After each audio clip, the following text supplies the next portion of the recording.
मेरे पति को ये कथा क्या सुनाएंगे। ये खुद रामचरितमानस के रचयिता है, लेकिन इनके कहने से मैं चली आई, कथा में इनका मन नहीं लगा और भोलेनाथ ने सुनी महेश परम सुख मानी।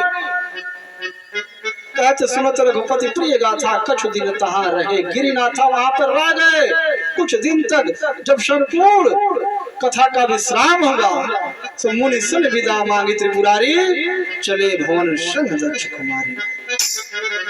भोलेनाथ चल दिए। अब यहाँ परम पूज्य गोस्वामी तुलसीदास जी की शैली पर हम आप ध्यान देते हैं।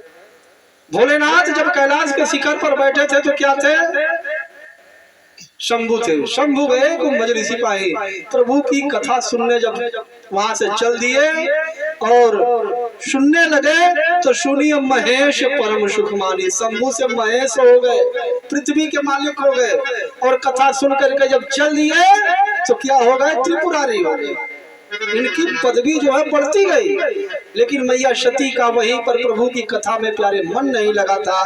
तो मैया सती ने जब वहां से चली तो क्या थे कि संग सती जग जननी भवानी, संपूर्ण जगत की जननी मैया सती जा रही है। लेकिन जब प्रभु की कथा में उनका मन नहीं लगा तो बाबा जी उनके पदवी को हटा दिया। क्या? जब जाने लगे तो चले भवन संग दक्ष कुमारी। कोई जगत जननी नहीं है, केवल दक्ष कुमारी है। दक्ष प्यारे अहंकार का प्रतीक है, अहंकार की पुत्री सती जा रही है। और प्यारे बड़ा सुंदर संयोग देखिए कि उसी समय माँ भगवती सीता का हरण लंका के राजा रावण के द्वारा हो चुका था।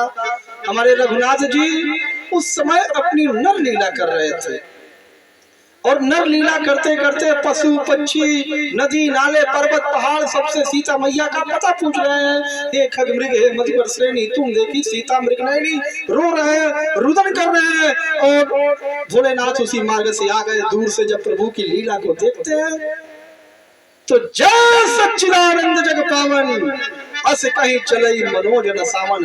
पार ब्रह्म परमेश्वर को सच्चिदानंद की उपाधि दिए कि हे प्रभु आप धन्य है, आपकी लीला धन्य है। तो संपूर्ण जगत का कल्याण करने के लिए आप मानव का रूप धारण करके इस धराधाम पर नर लीला कर रहे हैं। हे सच्चिदानंद पावन, मैं आपकी लीला देख करके धन्य हो गया। अस कहीं चलई मनोज न सावन।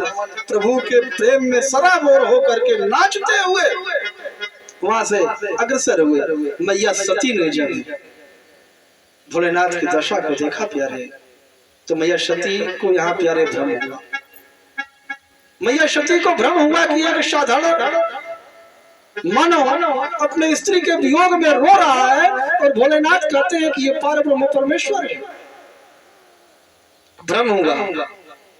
और प्यारे जिसने भी आज तक का आप इतिहास उठा करके देख ले, चाहे वह त्रेता रहा हो, चाहे द्वापर रहा हो, चाहे कलयुग ही क्यों ना हो, जिसने भी हमारे प्रभु श्री राम पर संदेह किया है, हमारे प्रभु श्री राम ने उसे दंड दिया है। सती मैया प्रभु श्री राम पर संदेह की है। और आगे एक दुष्ट इंद्र का पुत्र जयंत भी प्रभु श्री राम के ऊपर संदेह किया था कि सीता चरण चोच हतभागा। माँ भगवती सीता के शरीर पर चोच और चरण से प्रहार करके भागा। और राम जी ने देखा कि अरे सीता की ऐसी दुर्दशा एक कौवे ने किया है। शीख पर ब्रह्मास्त्र का अनुसंधान करके उसके पीछे छोड़ दिए। वह तीनों लोकों में भागा, अपने पिता के पास गया। पिता से पूछा कि जयंत, उसके पिता थे इंद्र, इंद्र के पास गया। इंद्र ने कहा कि जयंत ये तुम्हारी विचित्र दशा क्यों है, तुम भाग क्यों रहा है? उसने सारे वृत्तांत को बताया कि मैं प्रभु श्री राम का बल देखना चाहता था और उन पर मुझे भ्रम हुआ, संदेह हुआ। मैंने सीता मैया के शरीर पर चरण और चोट से प्रहार किया और मेरे पीछे अग्निबाण छोड़ दिए हैं।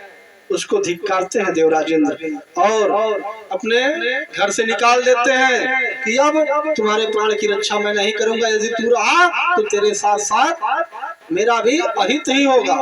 स्थिति ये हुई, ब्रह्मा जी के पास गया, ब्रह्मा जी से भी सारी बात को बताया। ब्रह्मा जी ने कहा कि एक ब्रह्मास्त्र प्रभु श्री राम ने छोड़ा है, यदि यहाँ पे ठहरा तो दूसरा ब्रह्मास्त्र मैं छोड़ दूंगा, भाग यहाँ से।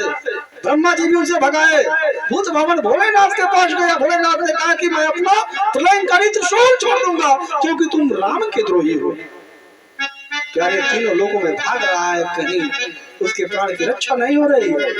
देवर्षि नारद जी जैसे संत की दृष्टि जब उसके ऊपर गई तब नारद जी ने कहा जाओ, अब स्वयं प्रभु श्री राम ही तुम्हारी रक्षा करेंगे। वह भागा भागा आया, रघुनाथ जी के चरण में गिर करके क्षमा मांगा। राम जी ने ब्रह्मास्त्र का सम्मान करते हुए उसके एक कान को फोड़ करके उसे जीवन दान दिया, क्योंकि राम जी जिसके ऊपर बाण छोड़ दे वह विफल हो ही नहीं सकता है। लेकिन शरणागत की रक्षा भी करनी है, इसीलिए उसे जीवन दान दिए। और हमारे राम जी ने पूछा कि जयंत ऐसा तूने क्यों किया?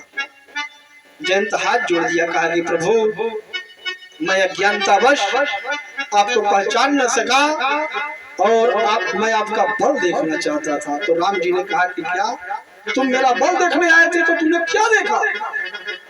जयंत ने कहा कि हे प्रभु आप तो अतुलित बल अतुलित प्रभुताई, मैं मति मूढ़ जान नहीं पाई। आप तो अतुलित बल के सागर हैं, आपके अंदर तो अथाह बल है। इसीलिए प्यारे राम जी अतुलित बल वाले हैं और राम जी को हनुमान जी अपने हृदय में धारण करते हैं। इसीलिए हनुमान जी का एक नाम है अतुलित बल धामम। बोलिए हनुमान जी महाराज की जय। तो प्यारे कहने का तात्पर्य यह है कि जिसने भी हमारे प्रभु श्री राम पर संदेह किया है तो राम जी ने उसे दंड दिया।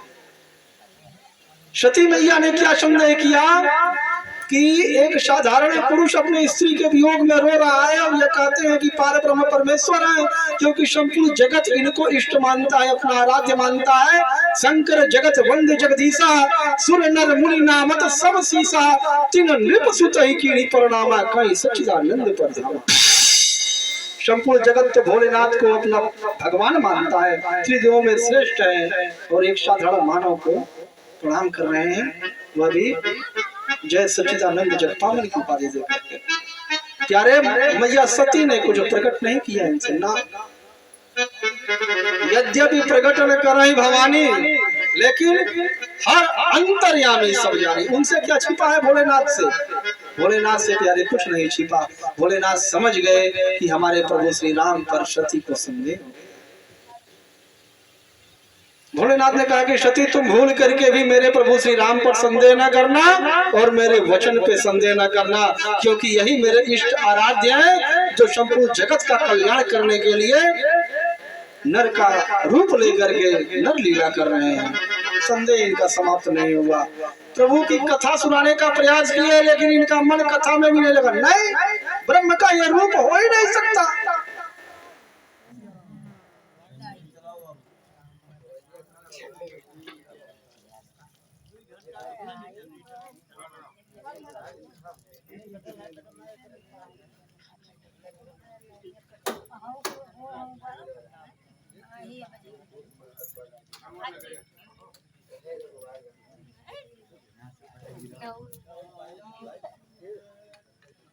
अरे ना होगा